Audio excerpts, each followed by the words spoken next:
রাষ্ট্র এবং পরিবারে সমান হব অধিকারে। এটা কি সম্ভব? এটা কি কমন সেন্স? এটা কি মেনে নেয়? 47তম পৃষ্ঠা, 4র্থ অধ্যায় আরো একটি স্লোগান দেখুন তাদের, পুরুষের ক্ষমতা ভেঙ্গে গড় সমতা। পুরুষের ক্ষমতা ভেঙ্গে গড় সমতা।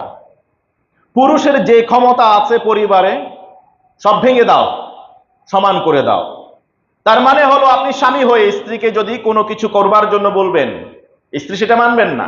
ইভেন আপনি যদি স্ত্রীকে বলেন তোমার বাচ্চাটা কান্নাকাটি করছে, ওকে একটু দুধ পান করাও, না, সমান অধিকার, পারলে তুমি পান করাও। আমি বুঝাতে পারছি না তারা কি নীল নকশা অঙ্কন করেছে পরিবারকে ভেঙ্গে দেওয়ার জন্য। ডক্টর বেন কারসন তিনি বলেছেন, if you want to destroy any civilization there are 3 things to do. কোন জাতির সভ্যতাকে ধ্বংস করে দিতে হলে 3টা কাজ করো। ডিস্ট্রয় দ্য ফ্যামিলি স্ট্রাকচার, পরিবারের পারিবারিক কাঠামো ধ্বংস করে দাও। এটাই তো তার কারণ, পরিবারের পারিবারিক কাঠামোটাই ধ্বংস করবার জন্য এই সব স্লোগান, নারীবাদী স্লোগান তারা তুলে ধরেছে।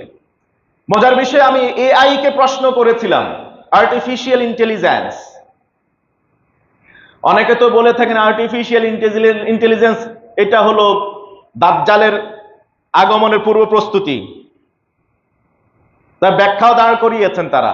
এআই মানে হলো আর্টিফিশিয়াল ইন্টেলিজেন্স, আর দাজ্জাল হচ্ছে ওয়ান আইড, এক চোখা, মাসমুহুল আইন, এক চোখ থাকবে মিশানো, আরেক চোখ থাকবে, ওটা one eyed. A represents for one, A মানে হচ্ছে ওয়ান, আর আই ইন্টেলিজেন্স, আই মানে হচ্ছে I represents I, one eyed. Artificial intelligence means one eyed, এক চোখা।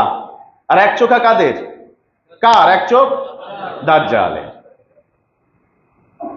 যদি ওয়ান আইড আর্টিফিশিয়াল ইন্টেলিজেন্সের এই ক্ষমতা থাকে, আপনি যে কোনো তথ্য উপাত্ত চাইবেন সবকিছু তাৎক্ষণিক দিয়ে দিতে পারে, তাহলে দাজ্জালকে আল্লাহ তাআলা যে ক্ষমতা দিবেন, পুরো যুবককে ডাকা হবে তার উপর ঈমান আনয়ন করবার জন্য, ঈমান আনয়ন না করলে টুকরা টুকরা করে কেটে ফেলে দিবে, এরপর আবার নাম ধরে ডাকবে, সেই টুকরাগুলি আবার জোড়া লেগে যাবে,